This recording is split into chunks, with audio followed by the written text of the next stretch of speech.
So what do you know about werewolves? Werewolves are those big hulking wolf creatures. Oftentimes it is a curse put on a person. They get bit or scratched by a werewolf. Now every full moon they turn into a big old raging monster. It's not exactly true in World of Darkness. World of Darkness is a setting that is doing its best to coalesce every single myth, legend, story of the supernatural and try to make it believable in our day-to-day world. Well, Werewolf the Apocalypse is the answer to what if werewolves were real. So instead of cursed people who turn into big wolves during the full moon, we have super soldiers created by the world spirit, all tasked to go firebomb their local Walmart. I am being reductive, of course, but that is the subject of today. This is going to be an overview of Werewolf the Apocalypse. Now I will mention, this is not going to be super in-depth. I have to streamline some things because the point of my overview videos are to set up a baseline so you can jump into the videos I'll be making down the line on specific targeted things where I go way more into the nuance and the actual specifics. World of Darkness is a very complicated universe. There's a lot of nuance baked into it and a lot of unreliable narration. I will also state right at the beginning here, I'm going to be sourcing a lot of this information from Werewolf 20th Anniversary and from 5th edition. Now, I am also not here to wage an edition war. I feel like specifically for Werewolf, you have to bring up this changes in edition with 5th edition Werewolf, largely because 5th edition Werewolf is one that is a little controversial when it comes to Werewolf fans. I understand, I've heard your critiques, I've read them, I agree with some of it, I don't agree with all of it, but largely, maybe this is a bit of a hot take, I personally think people put way too much stock into an edition of a tabletop game. I think people really treat it like a balance patch for the game that they play. It's not. I think it's a lot healthier to view an edition as like a new entry in your game, because the point of 5th edition as an entirety for World of Darkness is it's changing the scope to very personal horror, something the game's always wanted to be, but the scope in the meta plot was just massive. 5th edition is the answer to reduce that scope. Funnily enough, in a similar way that the Chronicles of Darkness was also meant to do this, a reason the Chronicles of Darkness is a thing is because people were really intimidated by the amount of books you needed to actually play these games, or the amount of lore you had to learn to play it. That's what people felt. Chronicles is built to be a very self-contained thing. You run the book and that's all you need. But like I said, I'm not here to tell you which edition of Werewolf is better, because largely I don't care, because I think it's really lame in any regard to act like I'm an authority on what you should play in your own home or how you should play it in your own home. I feasibly cannot give a shit what home rules you use or what you do. I also think the World of Darkness games are created in such a way with how strong the core engine is that genuinely, if you don't like a lot of aspects of 5th edition Werewolf, but like others, you can just run it the old way. You can take stuff from like Revised or 20th or whatever and have the core of 5th edition and then just swap things out. I mean, it's like people who complain about Vampire the Masquerade and you're like, man, I really wish the path system was still the old way. Well, just run 5th edition Vampire and steal the path system from the revised book. It doesn't change anything. But essentially, I will be calling out when I'm talking about 5th edition lore specifically. So let's just get into all this. So first, before we get into the video, I do want to hit one little thing. I don't shill very often, and this is a rare moment I'll be maybe just a touch vulnerable. But I noticed when working on this video that this is going to be like my 200th video. I think that's crazy. I also think it's crazy that a decent number of people watch me. Not something I'd fully expect, and it's something I realize every once in a while. I'm not a fan of shilling at all. I think if you like a video, you should just like it on the merits. However, if you do want to do that, you want to share it around, comment, apparently there's a thing now with mobile called hype. I think it just boosts some algorithm stuff, but if you got some hype points, I don't know how it works, to spare, it'd be cool if you use it on me, I guess. But anyways, let's chat about werewolves. The big aspect when it comes to werewolf that I think you need to understand first and foremost is the Triat. The Triat is 3 specific spirits, these very powerful beings that make up kind of the entire conflict and scenario of Werewolf the Apocalypse. This is the Wild, the Weaver, and the Wyrm.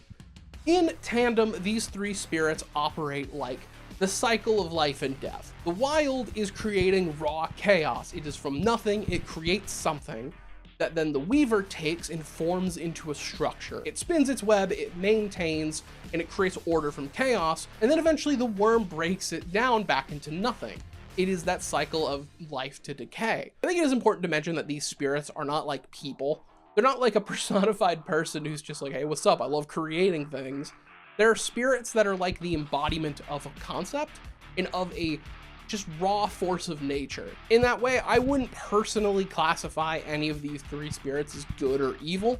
Hot take, I don't think the Wyrm's evil because its nature is simply to destroy, and then it gets a little altered. Because, okay, this is the reason me saying the Wyrm isn't evil might be a hot take for you werewolf heads out there. But a long time ago, the reason the world is the way it is because the Weaver, in its quest to weave its web and maintain reality, decided, I'm kind of sick and tired of this fucking loser destroying the things I make. So the Weaver locked away the Wyrm. The Wyrm, locked away from reality and being able to do its job, went a little crazy. Its entire purpose in life is to destroy and decay, and it couldn't do it. So it struggled against its bonds, and it starved, until eventually it started to break out. The Wyrm now is crazy. So much that it actually has kind of split, and now it's considered in 3 heads. 3 heads and 3 aspects of the Wyrm that is almost like a grim reflection of the Triat. Because as it currently stands, the Triat isn't in balance at all. It is fucked up because of what the Weaver did. These 3 heads of the Wyrm are known as the Beast of War, which stands in for the wild. It is a creature of absolute rage, anger, fury, and frenzy, honestly kind of similar to the werewolf rage. The Eater of Souls, which stands in for the Weaver, it wants to consume everything, bring it into itself, maintaining chaos by just making it all into one central core that it's consumed. And then the Defiler Wyrm, which is all about corruption and decay. It is the part of the Wyrm that wants to break down reality, corrupt it, corrupt everybody, and it does this by funding like Jeff Bezos and Elon Musk. I will get to this later. But it's time to talk about werewolves, because what exactly is a werewolf in WoD? Because a werewolf, like I mentioned jokingly, is a super soldier created by Gaia. Gaia is like the spirit of nature. Its actual level of power depends on who you're talking about. A lot of werewolves talk about Gaia like she was a god of everything, like she is like the god of reality. Others paint her more as like the nature spirit of Earth, like the world tree. Some mages argue this as well. Gaia also, really funnily enough, has some crossover with Demon the Fallen. There's a mention of Zayanna, the Seraph of the Cycle, who went and became basically the world tree in Demon the Fallen. As a fun little crossover reference. But Gaia needed to make creatures to protect herself. So, working with the sun spirit Helios and the moon spirit Luna, decided to make a bunch of creatures. The one specifically we're focusing on today is the Garou, or the werewolves. I think it's really important to mention too, that werewolves are not really like people. They might take the form of a human, which is known as the Homid form, because as a shifting breed, they are able to change into 5 separate forms. And it's important to mention, like, a werewolf is all 5 of these forms, and like they're not just like a person who can do this. They're not anamorphing it. There are some werewolves who prefer to be wolves and act more like wolves, even in the way ancient times where they decided to breed with humanity. Some bred with humans, some bred with wolves. I'm glad they're not just people who can change into wolves to do that. That'd be fucking weird, I'm not gonna lie. The other forms, just real quick, Glabro, which is like a hybrid beast and person. It's not full war form, but it is pretty close. It's really clear that like you're a dog man. Then we have Krynos, the war form. This is a terrifying form to encounter. There is a big reason why anytime in anything World of Darkness, the character's like, huh, a werewolf, I could tangle with that. They're immediately told no. Werewolves are more like walking tanks. They will rip apart anything in front of them. They can rip apart solid metal. They are walking behemoths of death. It takes a lot to bring a Krynos war form down. They regenerate super fast. They are incredibly fast too, and incredibly powerful. It is one of the few times, I'll say, there's a video game, Werewolf the Apocalypse Earthblood. It's not very good. I actually gave this a solid try. It is really too scared to do proper Werewolf the Apocalypse eco-terrorism. I'll get into that later. And it's just not a fun action game. However, the shit you get up to in Earthblood is like kind of lore accurate. But then we have the 2 other forms. We have Lupus, which is you're a wolf, good job, you're a big old wolf. As in, like, someone will look at you and be like, that's a dog. But the Hispo is a dire wolf. That's the type of form someone would look at and be like, that's fucked up. I don't think that's a dog. It's really good because it's just physically stronger than a wolf. But there are reasons to play with all these forms. With Krynos, the war form, being the hardest one to actually maintain, it does require rage. Rage is the main resource of Werewolf the Apocalypse, and in 5th edition it made it so you needed to spend willpower every turn if you're not killing something. Up to you if you want to run it that way. But the werewolves were created with the specific purpose of like physically defending Gaia. They are the soldiers of Gaia. But there were a bunch of other creatures known as Ferret, the other changing breeds. And there's like a lot actually.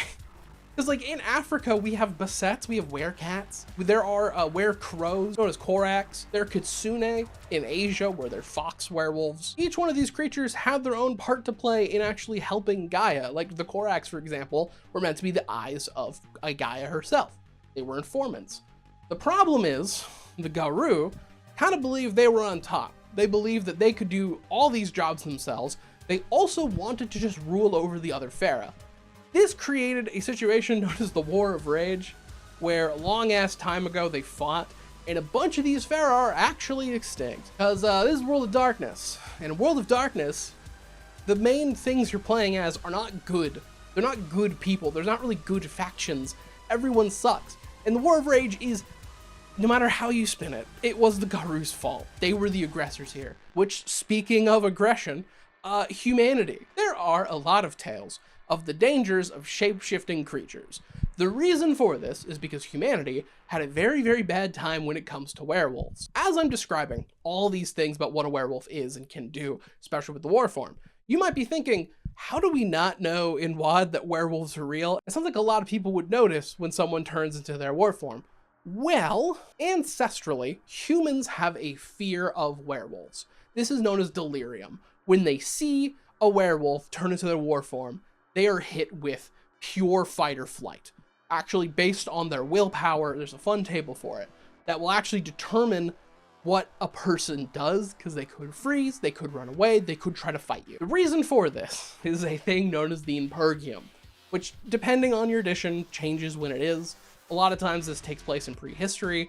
5th edition places this like even up to the Middle Ages, which, this is one of those 5th edition like lore additions and changes that I'm kind of on. Though it is written specifically that werewolf scholars consider this, and so you can really easily say it's not true. But the Impergium was essentially werewolves ruling over humanity in death camps. They would periodically, to make sure humanity didn't step out of line and hurt Gaia, because humanity sometimes does that, they just periodically culled humans. A big reason why humans built up in settlements and cities is because they were so terrified of the werewolves. And so now inside of your DNA is that ancestral trauma of werewolves.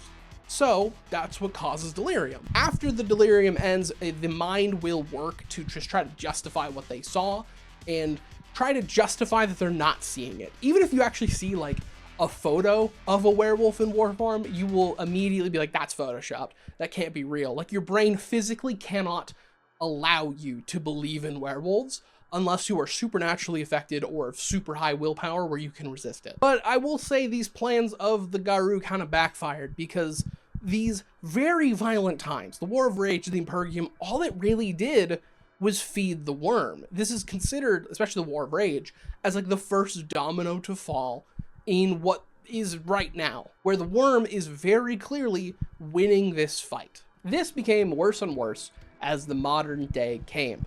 I think it's really obvious that the Wyrm, as it stands, became just pollution and like hyper-capitalism and just the decay of a society. This became worse and worse throughout modern day, because Gaia was being hit more and more and more by the Wyrm as humans began to develop and destroy nature and just do generally destructive acts. This came to a head in the biggest way when Pentex joined the scene. This is like in the 1800s. The founder of what would later become Pentex, of a oil and mining corporation. In one of their jobs, they found locked away a very powerful Wyrm Bane. A Wyrm Bane is essentially like It's an evil spirit, it's a demon, while the Wyrm cannot like really directly chat with you. Like through Banes, the ideas and the will of the Wyrm can be expressed. The founder, in absolute fear of his life, made a deal with this Bane, saying, hey, I will dedicate my entire company, I'll do whatever you want, just please don't kill me. And seeing an opportunity, yeah, the Bane took it. And so later, Pentex would become a thing. And Pentex is a shadow company, an overarching megacorp that is expressly trying to bring about the Wyrm, trying to destroy the world, unseat anything about the Triat, and it is trying to be an evil force in the world, and it is an explicit parody of the shit we got in our real life. Because I'll just say, Werewolf the Apocalypse, in my personal opinion, is the most political WoD game. Like, I don't know how else you can spin Werewolf the Apocalypse than it is a eco-terrorist simulator. It is about activism, change, the issues of capitalism, the issues with activism in general, and the force you are fighting is Pentex groups. Because there are many different shell companies of Pentex. Pentex is not running every single thing. They are multiple degrees of separation, but they're definitely funding and creating things to fuck up our world. They got their hands in the pharmaceutical industry, where they will straight up give you drugs that just taint you with the Wyrm, corrupt you, make you act out, make you act just worse in general, make society worse and the people around you's lives more hellish. They have a company known as Otoli's. Otoli's is a fast food chain that is just fucking McDonald's. It's McDonald's, and it sucks so much. Being in it is just a sap of your overall soul and happiness. Sometimes they slip you human meat just to also corrupt you. Unironically, my favorite aspect of Pentex is the shell companies because they're genuinely interesting or really funny in what they're doing. The group known as Avalon Incorporated, which is a toy company that creates a G.I. Joe parody that is explicitly built to make kids more desensitized to violence and war. Also, maybe sprinkling in that the main threat of the G.I. Joes in this universe are werewolves. Also, they create their version of Barbies, which are specifically designed to give young children like body issues. King Breweries has a beer line that is quite literally just it's called Blue Stripe. It's clearly meant to be like Blue Moon. Blue Stripe is a beer brewed specifically to deaden the souls of the men who drink it and cause them to abuse their wife and kids, something that you might have seen if you've seen the really good Alpha Busa WoD video. There's a video game company known as Deep Dive Games that explicitly makes violent video games, also to desensitize people to violence, but also their big flagship title is a game known as Killer's Pledge, which is a story of you, a cool action protagonist, rising up against the evil shapeshifters that have put in an entire impergium on humanity, and you're fighting your way out of it. It's such a struggle, but oh no, the cool science corporation is helping you and giving you all the cool tools to kill these wolves. I wonder what that's about. There's a lot of aspects of Pentex where they're specifically also trying to kill the werewolves. And one of the ways they do this is also by trying to make it so normal people, when they see a Kranos form, will just react with violence. They want to make the werewolves' lives harder and root them out. Pentex, for the mage fans here, is also loosely aligned with the technocracy. It is like a big symbiotic relationship. The technocrats kind of ignore the fact that the Pentex has so many reality deviants because they make a lot of money for the syndicate and the technocracy. And it's the other way around, that the technocracy give Pentex a lot of cool shit. And yeah, speaking of the technocracy, the fact that you can look around in your day-to-day life and see how ubiquitous technology is, showing that the technocrats have won in Mage. In Werewolf the Apocalypse, the fact in our world we are living in such a consumerist hellscape is proof that the Wyrm has won. Now, I was referring to Gaia earlier. You might have noticed I was using the past tense because as of 5th edition, Gaia is dead, or close enough to dead that doesn't really matter. Gaia is gone, and right now we are in the era of Apocalypse. Also noted because the Wyrm has a new head, the Apocalypse Wyrm. This is the final push that the Wyrm is making to take everything out. It is a losing battle. Expressly, the werewolves lost. They spent all their time raging and not doing what they should be doing. War of Rage was a waste of time, and they squandered their chance to actually save Gaia. And personally speaking, I actually like this turn, largely because when I've ever read through werewolf stuff, and even read through older editions for this, an aspect I always kind of got with Werewolf is that, yeah, the Garou were going to lose. It is also, I'm biased, I'm a huge fan of the slow burn apocalypse Like, not just a big event happening and then everyone's gonna die. I really like when an apocalypse is a slow, decaying thing. The kind of apocalypse that makes you ask, what would you do if you know you're going to die? Are you going to die fighting? Are you gonna die on your feet or on your knees? Are you going to try to make good with whatever just to prolong your life? Are you gonna curl into a ball and cry? What are you going to do? Where now the actions of the Garou feel more like the death throes of just something dying. Another change, which I think this is super understandable if you don't like this direction or the direction of this next bit, where the Garou Nation. The Garou Nation was the best just collection of the Garou in what is essentially their government, their Camarilla. The Garou Nation fell. Largely, the cracks were getting too big between all the tribes, and a bunch of little events happened that split everyone. The main one is the Cult of Fenris. It used to be known the Get of Fenris. I prefer that name. The Cult of Fenris were not happy about this and decided they wanted to do one last big push against the Apocalypse Wyrm, rush in, and take it out. Everyone rightly said, hey man, that's suicidal. Like, you shouldn't do that. Garou Nation also fell because King Jonas Albrecht, who I'm gonna say, I really hope it falls through. I know one of you is going to tell me in the comments if he's not actually a sick character. I think he rules. Like, I'm really interested in his character because he hits the parts of 5th edition Werewolf that I find the most interesting. Because at the end, the final meeting of the nations, he tried to hold everything together. But a key aspect of the werewolves is something known as rage, as I mentioned. It's their main resource. Rage, funnily enough, is actually a gift from Luna. Luna gave some of the Farah rage, and as such, they have this wellspring of anger and fury, which allows them to basically do magical things. And this is actually the bit that makes you weak to silver, because there are Farah who instead are blessed by Helios, the sun god, and they are weak to gold. But in the final meeting, Jonas Albrecht was meant to hold everyone together, but Rage took over. Rage at the situation, and he kind of made a fool of himself. He embarrassed everyone there by how angry he got and stormed off in a huff, and so everyone left that final meeting just kind of quietly. In that, I really like that. I think it's really fun. Every tribe deciding we're going to finish this or die on our own terms, which I still think it is totally fair if you don't like this. And if you really want to run 5th edition like Werewolf and you don't like the idea of the nation falling, just say it didn't. But this is also the reason I say that Werewolf is such an obviously political game about activism, because this is a core problem for werewolves, is that anger, that rage. There is actually specifically a state you can get into as a werewolf where you are just endlessly furious. Howglosk is a state where a werewolf can just be hit with this intense anger and need to do something for Gaia and like really push for it. And there are some werewolves who are even inside of a permanent Howglosk for like their tribe. And I also really like this counter issue known as Hirano. Hirano actually has hit King Jonas Albrecht. He is just in this state of complete melancholy. It is a depressive state where you are just kind of morose, while Howglosk will make you want to act impulsively to do literally whatever you can to save Gaia. Hirano is this depressive state where you're like, well, what's the point? Or you have really strong mood swings, and it's like werewolf depression. Fucking Jonas Albrecht is hit with this. He'll act out, he'll get annoyed at something, but also like apparently it's gonna hurt him crying in his tent. I like both of these like states for a werewolf because it hits just what I like about this idea of waging war against the apocalypse and failing. It's that question of what do you do? Because rage isn't a great solution to things. Like, werewolves are really keen on acting, especially acting violently, because they might get upset at a logging site being built up in a woods near their cairn.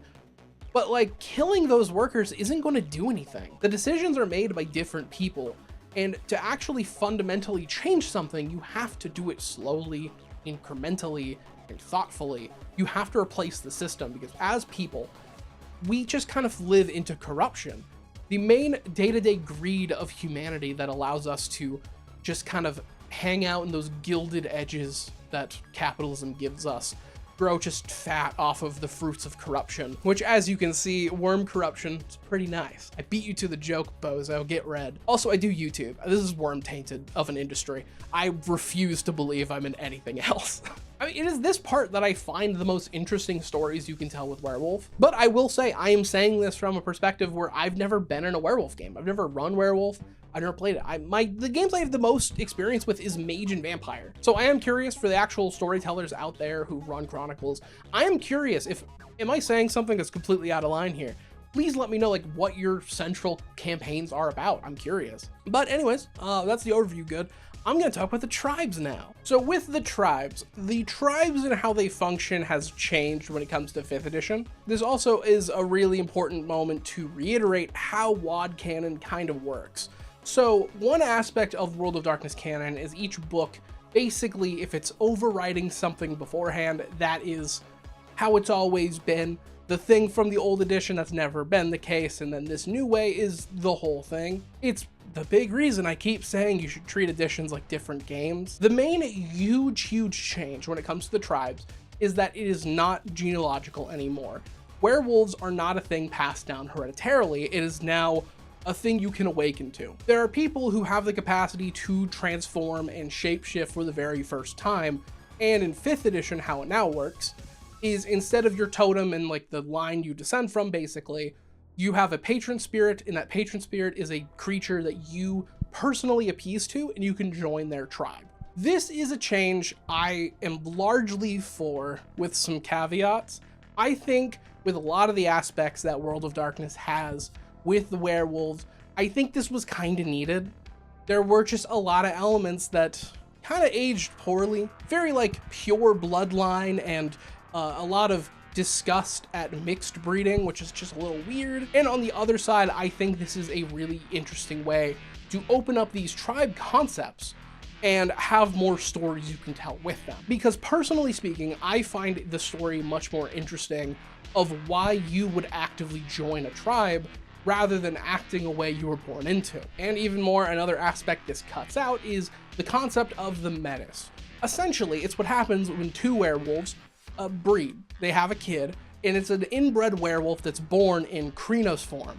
I hope you can understand how awful it sounds to have a baby that is in permanently one of these for like its toddler years.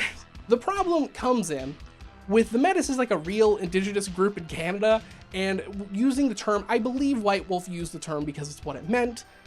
They weren't trying to actually hit this specific indigenous group, but that term menace for them is they're a tribe that was actually a mix of indigenous Canadians and like Europeans, and it was also used as a huge insult. So rightly, it's like, why'd you use a real group of people for your name for the very taboo inbred werewolves? It's those issues that I think this tribe change fixes.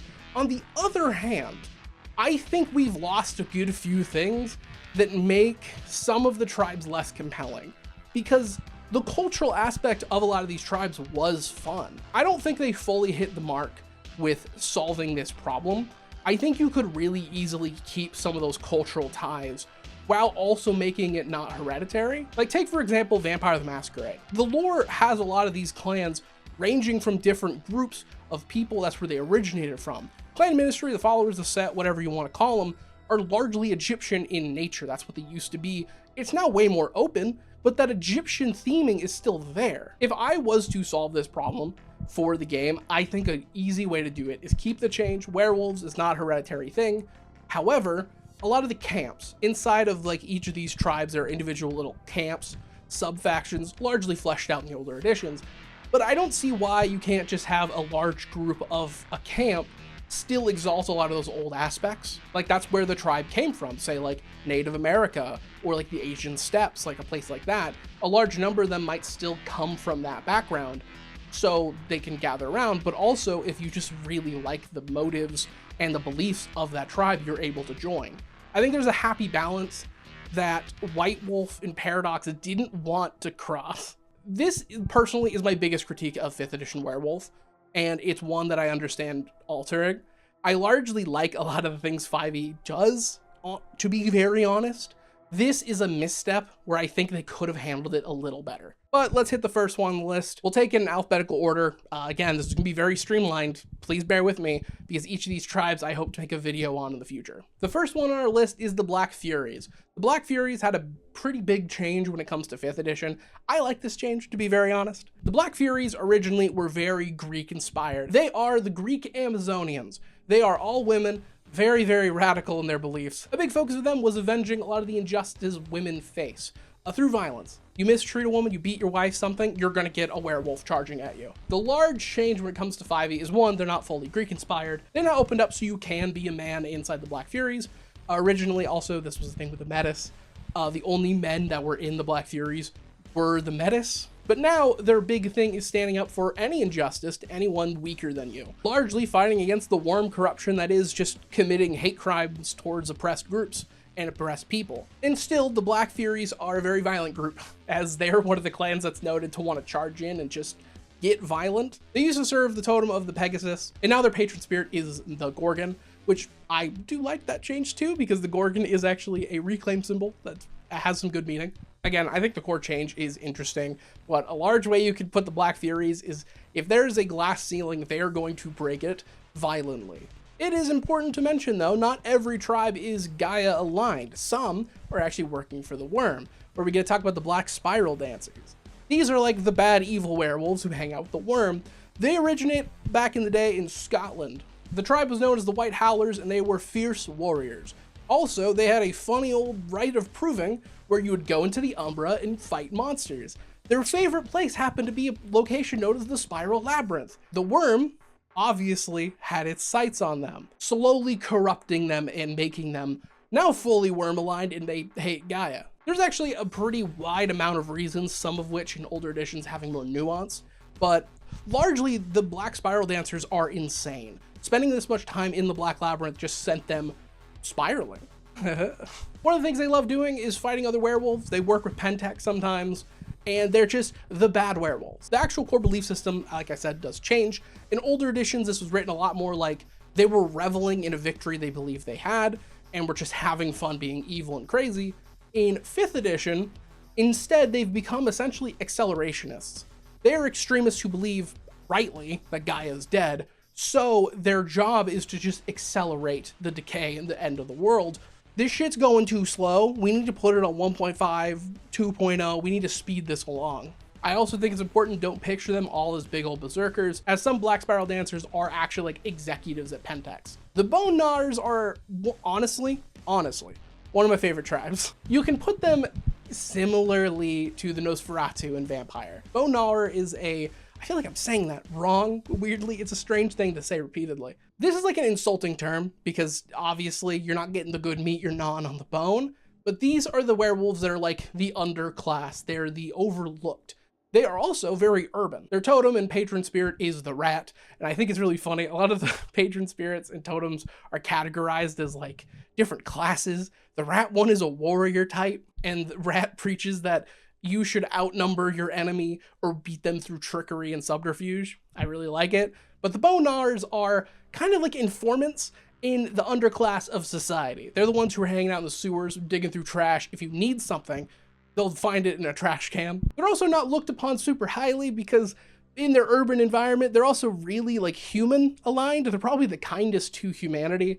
Fun fact, Bone Gnawers back in the day actually helped humans design security against the werewolves. Like way back in the Impergium, there are some people who still kind of nestle against that. And on the other hand, they integrate like human pop culture into their rites and rituals. But the big thing that separates them from the Nosferatu is the Bone Gnawers believe in the usefulness of things is what's important, which I also agree with. I like their core philosophy of, if it works. I don't like owning things I don't use. And if something still works, I won't throw it away. I'm gonna keep using it till it breaks. This is unlike the Nosferatu's like absolute obsession with gaining secrets. They really only care about knowledge that will be useful. And they're also the people like kind of digging through a dumpster, overhearing some executives talk about their big evil plan. The fact that they're so often overlooked is one of their strengths. There are some clans, especially when it comes to 5th edition of Werewolf, that are really simple. Like the concept is just not hard to get. Like for this one, the Children of Gaia, who don't really have a big change in 5th edition. They actually just kind of have a lore addition. But largely, the Children of Gaia are the good boys, the Boy Scouts of the werewolf tribes. They're the ones who most often preach like peace and thinking things through in non-violent means. I think a voice that's really important for werewolf society. They're very in tune with the spiritual side of things. This is something the other tribes consider them pussies for. However, it's important to remember these are still fucking Garou. So you can call one a pacifist all you like until they turn into Krynos. In 5th edition, basically all they did was add on a little extra thing, as they are also really into discovering the secrets that Gaia left for us to discover, and then utilizing said secrets and spirit communication to be the ones who are like, hey, let's stop, let's take a breath, let's actually think our plan through. As well, in older lore, there was a big thing of if you had Metis, which again was a big taboo for werewolves, the children of Gaia were the ones who were like willing to take them in. They just rightly believe that you can't really make progress unless you are unified. So that's also an aspect they wanted to do, is unify the werewolf tribes. Sadly failed. Then we have the Cult of Fenris, or the Get of Fenris. This is a non-playable clan, but they aren't allied with like the main Garou tribes. This is the first tribe in 5th edition that left the Garou nation. They wanted to do a suicide charge and everyone called them stupid. Originally, they were known as the Get of Fenris, and it's important to remember, in 5e, the Get of Fenris were never a thing. There were always the Cult of Fenris, and it is like their take on the idea of the Get of Fenris. So it really isn't like some point in the 90s to like the 2000s they changed their name. They're two separate groups. The original Get of Fenris were very Viking warrior coded. They believed in a lot of ideas of might makes right. They had a little bit of some backwards belief like women are just inherently weaker, where I'll be honest, I don't think that tracks when you all turn into the same hulking monster. Hey, I'll give kudos to White Wolf for one thing. I have yet to see any art of like a really skinny werewolf with tits. Don't send me fan art of that. I think, personally, 20th edition anniversary did a lot of cleanup for the Get of Fenris. They had a lot of their issues, a lot of them, however, it was cleaned up. A big one is actually in World War II. I have a whole video on World War II in WoD. A bunch of the Get of Fenris turned Nazi because they really agreed with like the racial superiority thing, and they liked the idea of the Nazi occupation helping bringing back the Impergium. After World War II, the remaining Get of Fenris that weren't dipshit Nazis just went and hunted all of them down, massacred them. They did a very fun job of cleaning this up. In 5th edition, they left the nation, and a big aspect for the Get of Fenris is they are in a permanent state of Helgloth. That term I mentioned earlier that is this constant zealotous push to do something, to act. This hasn't manifested greatly. Largely, a big thing the Cult of Fenris does is they cozy up with extremist groups who are kind of just pointing their anger in a direction that doesn't help. Like, for example, it mentions that they are really cozy with like alt-right extremist neo-Nazi groups. It's a thing the book notes is that they're directing their violence at the weak and defenseless, those who are really easy targets, falling for the shit billionaires are spreading to distract people from the real issue. Pentex is the problem. It's the boardroom, it's the executives. It's not the fact gay people exist. Now, I'll give a little take on here. This is a point that I like that Werewolf is making. This fits the point of Werewolf in a game about activism largely, showing how bad targets is always just a bad thing, and it's really that theme of misplaced rage. It's rage at the thing you can directly see and are told about constantly, instead of rage at this nebulous threat that is actually causing a lot of issues in your life. The thing is, I'm too much of a 20th anniversary fan. I don't see why the Get of Fenris had to do this. You could have made a different tribe, like, or a split. It could have been a split from the Get of Fenris, and like they stayed, because I think 20th did a good job of cleaning them up. I did read somewhere that apparently the Get of Fenris was causing issues in the LARP scene. Those of you who are actually involved in WoD LARP will have to correct me here, so please take this with a grain of salt. But I read some stories of people talking about the Get of Fenris were a common target for like weird neo-Nazis showing up, because a lot of those Nordic symbols are utilized by neo-Nazi groups. And so a theory is that White Wolf got rid of the Get of Fenris because they didn't want to give them something to use in LARP. I don't know if it's the correct way of handling this, but regardless, you can't play the Cult of Fenris in 5th edition, so I also don't know how hard it is to port over from 20th to 5th edition the Get of Fenris if you just want to play one of those. So that's on you guys who run 5e. Next up is the Gale Stalkers, and they were called something else originally. And I'm going to be very, very honest here. I'm not going to say what the old tribe was. You can find it yourself. Now, before you say anything, put those typing hands away. I see you typing. Put it shortly, I'm not going to woke scold. I'm not a moral arbiter. I'm not your dad. I don't care what you do in your own home. I personally have a value, a personally held conviction, that I believe every single individual person deserves an amount of respect until I personally deem you not worthy of it. A keynote there is people, not groups. I don't like lumping groups into like one central hive mind. I don't like being insulting, demeaning, or just disrespectful to something you inherently can't change about yourself, like especially if it can be applied to a broad group. I don't like that. I don't think it's chill. And as such, the original name for the Gale Stalkers is a term that many Native American groups have said, hey, this is a close practice. It's disrespectful if you utilize this, please don't. And I am just gonna err on the side of, yeah, shit, okay. It doesn't impact my life one way or the other. And again, I don't give a shit what you do at your table. I physically can't give a shit. I don't know who you are. You're a random person on the internet. So if you wanna run the old shit at your table, I'm not gonna stop you. I'm not gonna judge you. I don't care. I mean, at worst, I just won't be at your table, which I'm not gonna do anyways. I don't join random tables. I have a core group I play with. It is saying all this, that I personally believe the Gale Stalkers are victim of the biggest downgrade. I am not a person you should clearly look at and be like, that's a person who's super knowledgeable in Native American customs, beliefs, and history. I grew up near some reservations, that's about it. But originally, the Gale Stalkers were very tied to their Native American identity, and a core conflict of these Native American tribes, known as the Pure Tribes, was colonization coming in. They had their own shit going on, they had their own practices, one of which they learned how to bind Bane spirits. They would utilize some worm-tainted spirits in like binding rituals. They were not allying with them, it was like controlling and utilizing them. When the Europeans came and started, one, exploiting the land and the people, and then right after that, a bunch of European Garou come over and start imposing their beliefs onto the Native American tribe, immediately going aggro because they claimed they were worm-tainted when they weren't. They just didn't understand the customs. The original Gale Stalkers were much more warrior-oriented and were a lot more like getting revenge for the crimes imposed on their land, and all they really care about is reclaiming that land from the Wyrm. They don't give a shit about the other parts of the world, they care about their land. And yeah, I think it's a much more compelling story than what 5th edition did. I don't like being negative in my overview videos, like at all. The point is to look at things and you get an understanding, you point at something you want to play. The Gale Stalkers in 5th edition are quite literally, they are really good hunters and trackers. And it goes on like that for a page, and it just reiterates they're really good hunters. It's really boring. It is a casualty and a change I believe needed to happen.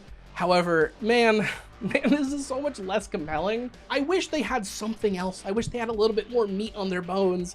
But also, I really prefer that it isn't still Native American coded in this version, because all I am imagining in my head, I think the image is really funny, is you're at some form of moot, and you know, you can join at any tribe you want, you appease your spirit, you hear someone pipe up, you turn your head, and it's a blonde-haired, blue-eyes motherfucker talking about the crimes and sins of the white man, and everyone just has to like kind of side-eye this Native American LARPer. It's all I'm picturing if at 5e they just had the original version of them. But yeah, that's kind of it for them. Next up is the Ghost Council. The Ghost Council used to be called the Uktena, which were another Native American tribe. Essentially, the Uktena is a Native American creature, entity that is like a big horned snake. Very interesting. There's like a lot of different tales about it, ranging from being a little bit more positive to a lot more negative. Now their patron spirit is just the horned serpent. Originally, they were very Cherokee. And a big thing that they did was preservation. They had a lot of spirit communions, they worked really hard with like the spirits of nature, and their focus was preserving their culture and their heritage and their stories, going a lot more of the wisdom route than the Gale Stalkers did.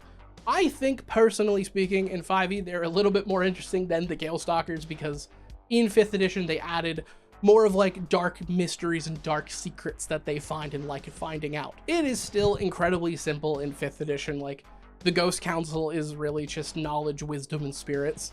I think it is better orchestrated because, hey, that's 2 more things than the Gale Stalkers had. Next up is the Glasswalkers. Do you want to play a techie werewolf? Because this is the route you go. They are big perpetrators of exalting the technological spirits that exist. There are spirits in the internet. The other tribes look down at this, obviously, like fucking, no, we talk to nature and hang out in the trees. A lot of them holding literally no respect for the idea of modern technology and think the Glasswalkers are a bunch of losers. The Glasswalkers as a whole haven't changed that much when it comes to 5th edition. A large belief of the Glasswalkers is that society and the progression of society is fine. Like, yeah, sure, the Wyrm has won, yeah, and a lot of that's because of consumerism, capitalism, and the development of technology. However, there's still positives to that. Modern medicine wouldn't be a thing without that same science, as long as you don't get it from the Pentex groups. Like, there are a lot of legitimate advancements, and there's a balance we can make instead of going like a lot of the other tribes want and just go right back to the Stone Age where they had the Impergium active. Yo, editing Glue Boy here, coming in because I forgot to talk about this one bit, but personally, I am super convinced that the Glasswalkers all have their own little Discord servers and spend their time making like slander memes against all the other groups in WoD. I don't know if you use Twitter. I got Twitter, Real Glue Boy at Twitter. If you can come up with your own agenda memes or slander memes or whatever, send them to me. The Heartwalkers are another name change when it comes to 5th edition, as it used to be known as the Fianna. The Fianna's a legit thing, by the way. Like, it's an old historical folktale, like Gaelic thing of essentially like berserkers, but like heroes, adventurers. It's a bunch of those cool stories you'd hear about dope adventurers in ancient Ireland. And as werewolves, they were Irish berserker werewolves, who also put a lot of stock into, again, preserving traditions, but largely more for like the Garou traditions. They're the ones loudly telling tales by the campfire. In 5e, they got changed to the Heartwalkers, and a big change that they still kind of have that warrior vibe. However, a big focus of them is the unclaimed, unexplored places still remaining on the Earth. There are precious few locations that are completely untouched by modern society, and they really want to protect those last remaining remnants. Like any of these tribes, I think it's super easy to still just have a bunch of Irish berserkers hanging out in the woods. The Red Talons are honestly kind of more of a Cult of Fenris level extremists, and this is a representation of the thing I told you, that Garou aren't just humans who can turn into werewolves, as the Red Talons largely are focused on the animal side of things. Many cases because they were born as a wolf. Born in their lupus forms, that is how they came up. They can turn into humans, but they don't really like doing that. And their key focus is on animals. Those who literally can't speak for themselves and are oftentimes exploited by our modern society and by humanity. The Red Talons are very brutal. They will hunt you down and kill you like rabid animals. They also completely despise the Weaver. I wouldn't say that's super unfair of a belief, but they hate the Weaver because of the Weaver's tools were used to create modern society, and they believe we should go back to the wild. They're honestly the biggest proponents of let's go back to the Impergium, please. Also, there's rumors of them being cannibals, and I'm gonna argue, I'm not even like a Red Talon fanboy, I'm just defending those who can't speak for themselves, please don't maul me. Is it technically cannibalism if it is a supernatural wolf creature that is eating human meat? That's my question. Maybe that's my hot take.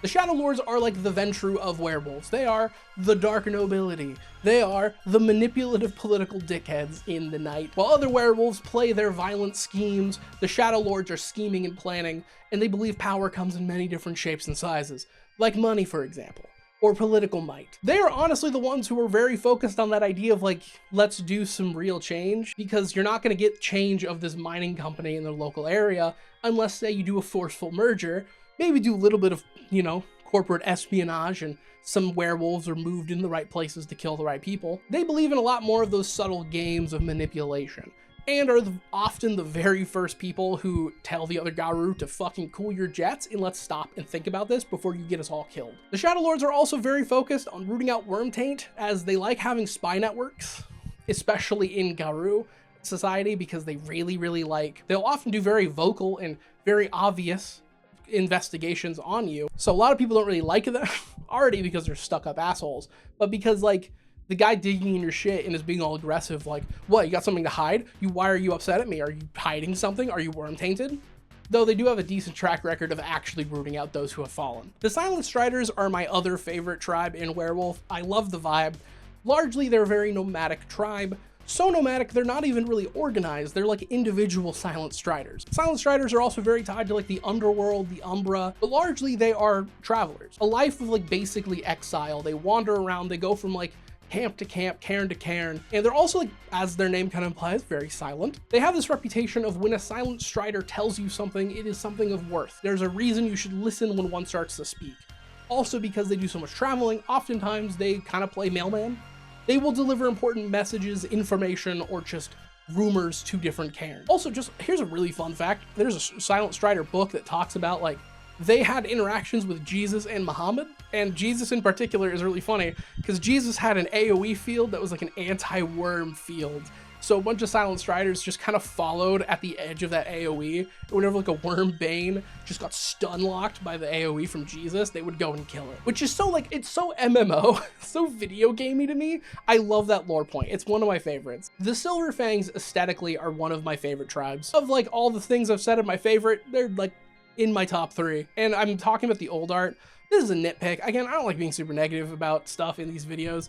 I just don't like the art direction of 5e at all. I imagine it's cheaper to do this like pseudo photography, but it all looks like kind of muddied, sometimes AI when it comes to the vampire stuff. I prefer the older, like, comic booky stuff. It's why you'll see that way more often in my videos. And why I'm just a big fan of 20th. I love the art direction of 20th Anniversary. The Silver Fangs call themselves the leaders, the warrior kings of the Garou society. They claim to be the tribe that was the original werewolf way back in the day, and their bloodline has been tracked. So they descend directly from the purest form of werewolves, and because of that, they like doing inbreeding. In the older lore, actually, they really liked the idea of the Metis, because, man, their bloodline is so pure. It's like that old noble thing where it's just their family tree is a circle. It's kind of that vibe. And here's the funny thing. This didn't really change in 5e. You would think it would, right? Like, it's not how tribes work, because any Joe Schmo can join the Silver Fangs now. But they still put a lot of stock into bloodlines and, like, the correct blood, and they also like having concubines. I mean, I guess the werewolves can fuck freely now, because like, the Metis aren't a thing. Big reason I do like the Silver Fangs a lot is because that old art is just such a good representation of who they are. You see the art and you're like, I immediately understand the vibe. Yeah, I kind of want to play this like wise king level character. And then lastly, the Stargazers, which are another unplayable clan. In 5th edition, the Stargazers are not really described, and the Stargazers kind of just mysteriously left. They were the second tribe to leave, and they said, we're gonna go do our own thing. In older lore, the Stargazers are very Asian inspired, like almost entirely. This is a tribe I'm genuinely not surprised in reading the old lore of why it's not a thing in 5e, because their entire identity is a lot of those things you would pin on. If I just said Asian werewolf, what stereotypes would pop in your head? They are martial artists. They believe in the embodiment of enlightenment. They believe in meditation. They believe in finding a spiritual harmony within oneself. A key thing that the Stargazers really want to do is find the inner balance between their self and their rage. So they actually are really, really focused on controlling their rage much more than the other Garou. They're also noted as just being very mysterious. The other Garou don't know a lot about them, because also when they pipe up their information, it's all really like cryptic and weird and like spiritual. The thing is, I think the reason they didn't make the 5e jump is because if you took out all the cultural parts of them, what else do you have? All the things you can maybe tack down that aren't culturally tied up are already fulfilled roles, and as well, the Stargazers in 5th edition, they just went back to Asia. Similar to the older pure tribes, they really just care about their own areas. So they just went back to go fight their own battle against like this losing fight against the Wyrm. Might as well try to secure their own. But yeah, that's the werewolf video. I'll be back shortly-ish. I am currently, as this video is live, I am on vacation. I am not at home. So it'll be a little bit of a nice breather in between. So I want to give a huge shout out to my channel members, make all these videos possible.